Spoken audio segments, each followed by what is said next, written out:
એક બીજું પોસ્ટર છે, એમાં આપણે છે સારી ટેવ, એટલે કે આપણે કઈ કઈ વસ્તુઓ કરવી જોઈએ અને કઈ વસ્તુ ના કરવી. પહેલું ચિત્ર આપેલું છે, જો દરરોજ સવારે વહેલા ઉઠી જવાનું. દેખાય છે ચિત્રમાં છોકરો વહેલા ઉઠે છે? હા. પછી ઉઠીને શું કરવાનું? સીધું ચા દૂધ નહીં પી લેવાનું. શું કરવાનું? બ્રશ કરો છો બધાય? તો ઠીક. ચલો બ્રશ કર્યું પછી શું કરવાનું? નાવાનું. નાયા વગર ચાલે નહીં. દરરોજ નહીં લેવાનું એટલે શરીરના રોગ ના થાય, ચામડીના. બરોબર? સરસ સરસ. ચલો બીજું છે કે તમને ગમે તે વસ્તુ ખાવા લો કે ગમે તે એનો કચરો છે એ જ્યાં ત્યાં નાખવાનો નહીં. શેમાં નાખવાનો? કચરા પેટીમાં. શેમાં નાખવાનો? જો પછી જમો છો એ પહેલા તમારે શું કરવાનું? તમારા હાથ છે ધોઈ નાખવાના. કેમ કે આપણે ગમે ત્યાં રમતા હોય તો આપણા હાથ કેવા થયા હોય? ગંદા થયા હોય. એટલે હાથ સાફ કરીને પછી તમારે જમવાનું. બરાબર? પછીના ચિત્રમાં શું છે?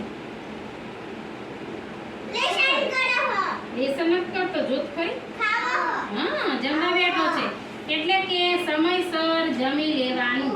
આ ચિત્રમાં આપેલું છે, જો સમયસર એટલે ભાઈ તમે મમ્મીને એમ કહો મમ્મી 3 વાગ્યા મળ ખાવા આપતી ના ચાલે. બપોરે 12 થી 1 વચ્ચે જમી લેવાનું. સવારે 7 થી 8 વચ્ચે ચા દૂધ અને નાસ્તો કરી દેવાનો. ખબર પડે છે? એને સમયસર કહેવાય. પછી સમયસર આંગણવાડીમાં જવાનું. આપણે એમ કીધું હોય કે 10 વાગે આંગણવાડીમાં આવી જવાનું, તો પછી 10 ના 11 ના વગાડાય ટીમ ઉપર. આપણે આવી જ જવું જોઈએ ટાઈમ. આંગણવાડીમાં સમયસર જવાનું. પછી ઘરકામ સમયસર પૂરું કરો. એટલે હજુ આપણે આંગણવાડીમાં તો લેસન ના હોય, પણ તમે સ્કૂલમાં જશો ને એટલે તમને લેસન આપશે. લેસન આપે તો તમારે ટાઈમસર લેસન પૂરું કરી નાખવાનું. બરાબર? અને પછી જો દરરોજ વહેલા સૂઈ જવાનું. રાત્રે 11 વાગ્યા સુધી પપ્પાને કહેવાનું નહીં મને મોબાઈલ આલો, મારો મોબાઈલ રમવો. દરરોજ 9 થી 10 વચ્ચે સૂઈ જવાનું. વહેલા સૂવો તો વહેલા ઉઠી શકીએ. પડી ખબર? આ વહેલા સૂઈ જઈએ તો વહેલા ઉઠીએ. દરરોજ બધાએ દરેક વસ્તુ ટાઈમસર કરવાની. આ બધી આપણી સારી આદતો છે, સારી વસ્તુ છે. બરોબર? ખબર પડી ગઈ? નહીં? ચાલો ગાડી પાડ દો.